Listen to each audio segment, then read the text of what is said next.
Welcome to Trusting After Trauma, Season 6, Recovery from Parental Narcissistic Abuse. I'm your host, Pi Venus Winslow. Our goal is to provide information and resources to educate and empower viewers to recover from childhood trauma and narcissistic abuse so they can reclaim their health, happiness, and personal power. Our speakers specialize in supporting others through their unique expertise and offer valuable insights, tools, and inspiration for viewers to find the courage and motivation to change their lives. I'm really excited to have Renee Fleming here with us today. Renee is a licensed therapist of over 20 years turned recovery coach. A wounded healer herself, she's learned early on about addiction and trauma, but it wasn't until her 40s when she came out of the dark, seeing beyond the diagnostic criteria of narcissism, and felt the weight of knowing that her family of origin was set up for narcissistic relationships and trauma bonds. Renee experienced the trifecta of NPD abuse in family, dating, and work relationships. As a Gen X woman, she knows that many didn't know what they were dealing with, and she knows the struggle to find professionals and safe community for healing work. She really does get it. Renee believes that education and advocacy about the costs of coercive control and benefits of trauma informed systems is key to lasting change for the collective. Renee is enthusiastic about shortening the learning curve for other cycle breakers on an active healing journey and knows that talk therapy alone is not enough to heal complex trauma from narcissistic abuse. You can follow Renee on social media and join her mailing list at resetwithrenee.com for support in your recovery journey. So, welcome, Renee. Thanks so much for joining us. Hi, thanks for having me. I'm glad to be here. Yeah. So, would you tell us a little bit about yourself, about your journey, like what happened in your life that was like really a catalyst for you diving into this work for yourself? Yeah. So growing up, I knew addiction. I had family, a parent that had addiction and others. And so went into the mental health world, to try to learn and figure things out for myself and help others make lemonade out of lemons, so to speak. And just over the years, I kept building. Like I learned about trauma, I learned about sex addiction, I learned about narcissism. Um, but I really didn't learn about narcissism in a personal way until my 40s. I got divorced around, I'm trying to think, my mid 40s maybe. And of course, started post divorce dating. And a relationship I had was with someone I can look at and say, yeah, they met criteria for narcissism. Um, and it was just like so familiar that I was like, if he has it, then that must mean that they had it in my family. And others, looking back, my first boyfriend, for sure, that criteria. And so it's just like, whoa, it was everywhere. And I just didn't know it because no one talked about it like they do now with summits and things like you can find on the internet. So yeah, that's how I kind of came to, if you will, kind of woke up to what it really was.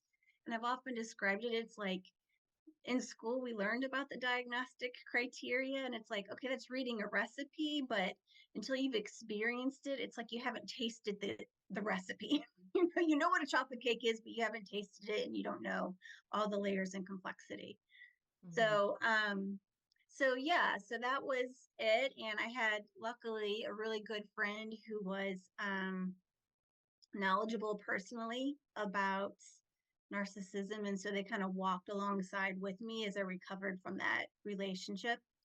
Um, and then fast forward a couple years in a work environment, my boss was displaying those characteristics and it was like super quick recognition. I mean, not right away because there was a honeymoon period and it was a little bit different from a professional context. Mm-hmm. But all of us that worked for the person were clinicians and we're like, mm-hmm.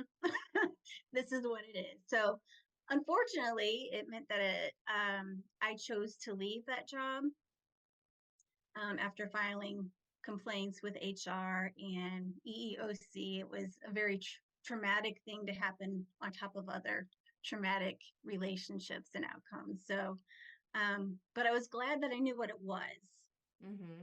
and that Yeah. I wasn't taking it personally. It was just like, this isn't right.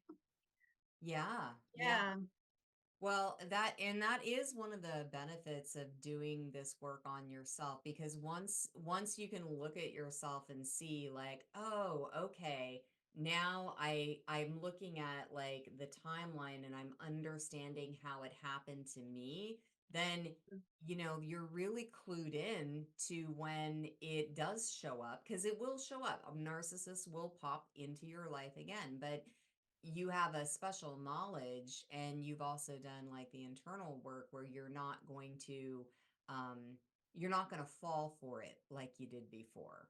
right. You're just not available for it. Right, right. Yeah. Hmm. And that's super super powerful.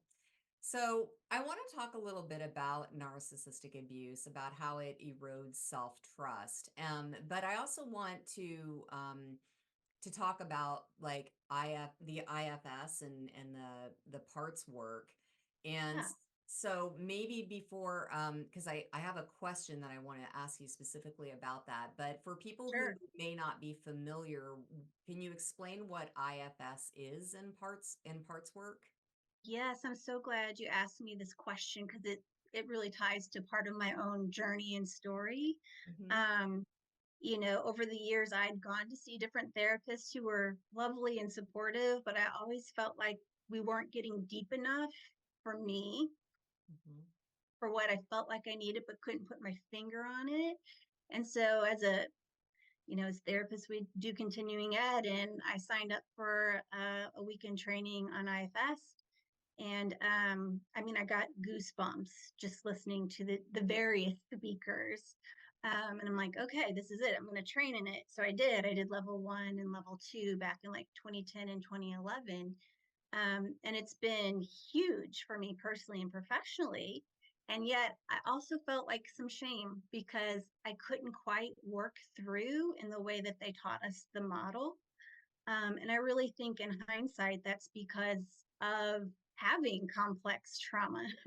And so there's so many layers when you've had repetitive relationships that are abusive, and the injuries to yourself that you sustain. There's so many moving parts literally to work with. Um, it was just really hard to kind of land where I thought I should land. Mm-hmm. So so so that's the answer to that question. But one of the things that helped me get IFS in a deeper way was combining it with polyvagal theory. But first, I do want to answer your question about IFS, and it's the idea that we have multiple parts to us. Like, we have ourself, like who you are at your core. You might call it your divinity or your spiritual self, your soul. I mean, whatever name you want to put to it. Um, IFS, or internal family systems, talks about the 8 C's of self energy as markers or anchors of when you're in self energy. So feeling calm, confident, curious, compassionate, creative. I usually forget a couple. And so that's one of the things that they talk about. And they say everybody has self energy. Like, you don't have to find it, you don't have to create it. It's just part of who you are. And so I think one of the rubs that a lot of survivors have is that their connection to self energy has been cut off, or it feels far away, or it's been corrupted. So when I ask them, like, hey, when did you feel calm? When did you feel clear? When did you feel loved? If we use different language, oftentimes they'll bring up memories that are tinged with other things that aren't self energy, it's the hurt. And so it's like they have to find it again. They have to reclaim that part of themselves. And it can be a really struggle if a real struggle if they don't have a lot of stuff to anchor into Mm-hmm. readily available. That's just pure and clean and not kind of covered. Mm-hmm. Yeah. Yeah. I can see how that would be really challenging for people and difficult. And the self-trust is, it all ties in there too. So um Yes. yeah, so is there anything else that you want to say about like that the IFS and the parts work and finding that self energy? Yeah. So most of the time, it was this way for me, and it's this way for most of the people I work with. They Mm-hmm. usually come seeking help. They have a part of them that just wants things to be fixed and to be healed and Just to fix figure me. it out. Yes, a lot of my clients are like in their head a lot, Yeah. not connected to their body. And so the way that, I think about it from the training is okay, they're being led by the protective parts. So the model is basically self energy, exile parts that carry wounding and hurts, and then protective parts of you that defend against or protect you from more hurt or from the old hurt getting triggered. And if they're not able to, then there's other parts that are there to take you away from the pain. And so a lot of clients really identify with their proactive protectors. And I talk about like the 5 P's a lot, like perfectionism, people pleasing, peacekeeping, performing, and those kinds of things. And so many folks, so many survivors are oriented to doing coping behaviors to keep them safe and connected, right? Right. Until they burn out or it doesn't work. Right. And then they go to, it's called firefighter parts, which are things like addiction, affairs, you know, um, eating too much, not eating enough, like all the process sort of addictions that people get in trouble for with others or with themselves. So then it becomes like a continuous loop, right? Like then there's shame, which touches the wounds again, and the protective parts start protecting until they run out of juice, and it's sort of rinse and repeat. So we really want to help them locate that source, self energy, grow it, and amplify it while tending to the hurt of the exiles and helping the protective parts to kind of soften their roles Yeah. and begin to live life from a less fearful place. Yeah. Yeah. So what I'm hearing you say is that, connecting to this source energy is it's helpful and it's necessary. So what what has helped you that might also help participants to do this as well? Yeah, so that's I'm glad you asked that, because one of the things is like no shame if you can't really feel your own source energy or self energy, and that's when it's really okay to bridge to source, like outer source energy. So if that's whatever spirituality context a person might have, right, whether it's religion or non-religion, it could be so many things. But for me it was really just searching for new ways of knowing and letting that knowing land. So I was consuming a lot of books and podcasts, and just like if it resonated, but it wasn't something that I was taught or modeled before, I'm like, it doesn't matter. I'm going to take that as truth for me. And so once I started down that path, I really got into, I started with the Enneagram, and then I moved into human design and gene keys. And all of those kind of look at your strengths and your gifts, as well as like shadow or growth opportunities, weaknesses, as well as like your life purpose.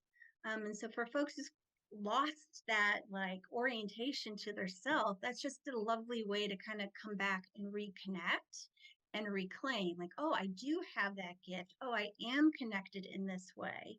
Mm-hmm. Um, and so from there, I learned about like elemental medicine. I'm trying to think, lineage and ancestral healing, I Mm-hmm. think is cool. And then that really tied in with psychedelics. I did a year-long training in psychedelic assisted therapy.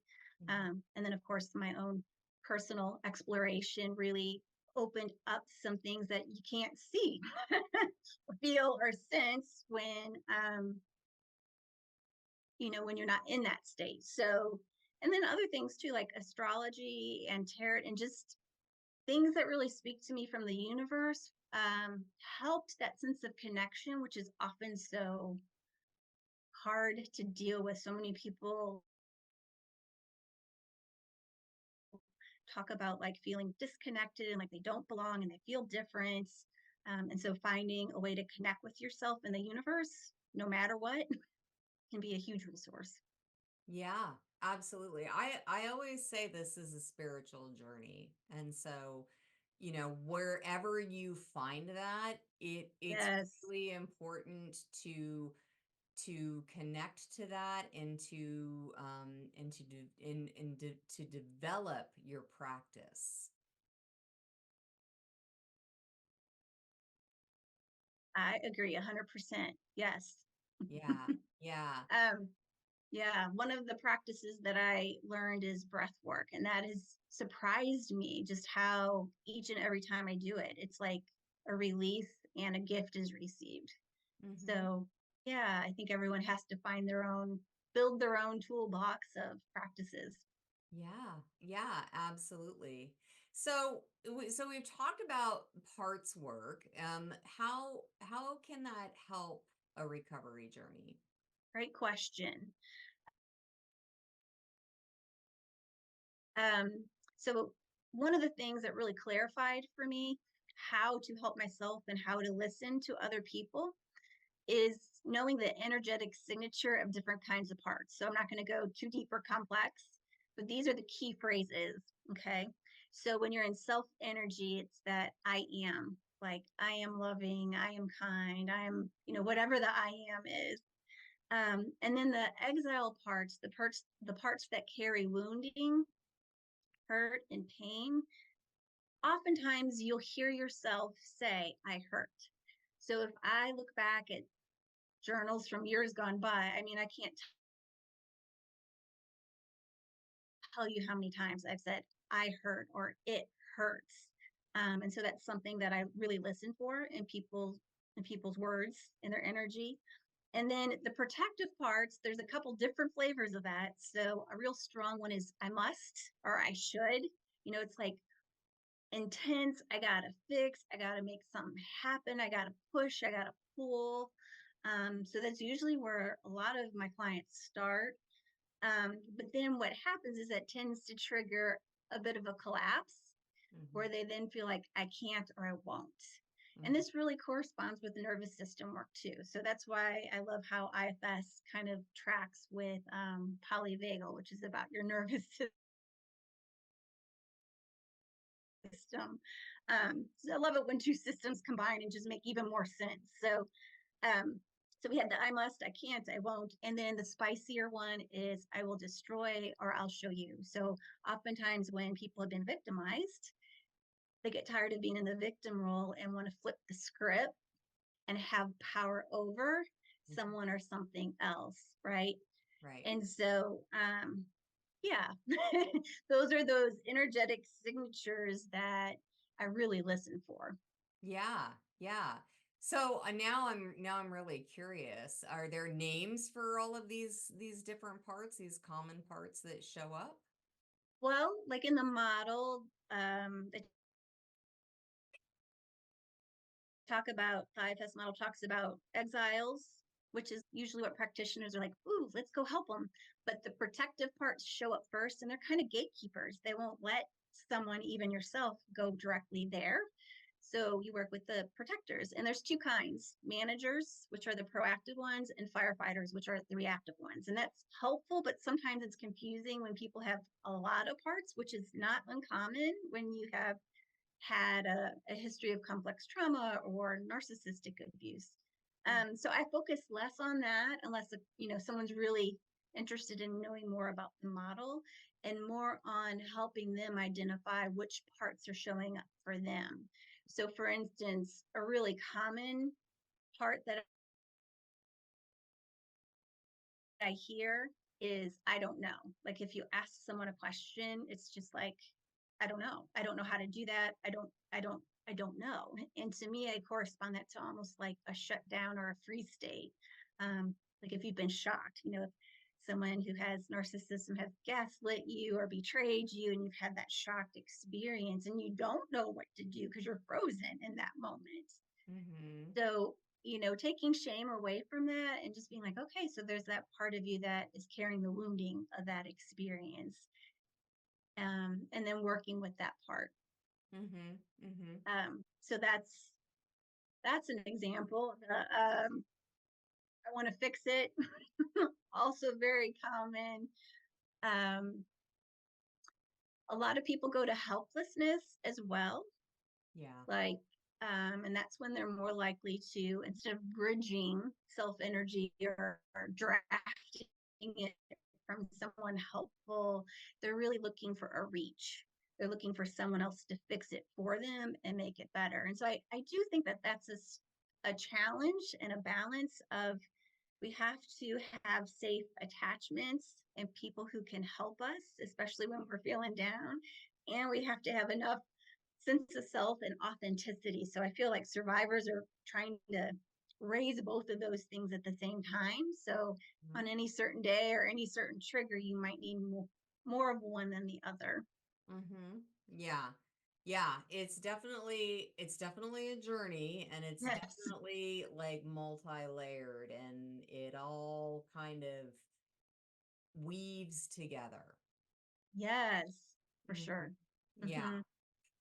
to create a beautiful tapestry when you're done. Reminds me of I don't know if you've heard this saying before, but when weavers create something beautiful, on one side it's really beautiful, but if you flip it over onto the other side, it's a tangled mess of knots and restarts and all kinds of stuff. And so it's like, that is the recovery journey. When I think about it, it is really messy. It is 100%. And then, yeah, but then the reward is on the other side. There is also this part of you that you have created for yourself, or allowed yourself to become your authentic self, or however you want to say it. Yeah, That shines with the beauty and the order and the sanity and the clarity and the confidence and the knowing that that's the reward for this work. absolutely. Mm-hmm. Absolutely. Kind Yeah. of radiates once you get there. Mm-hmm. Yeah.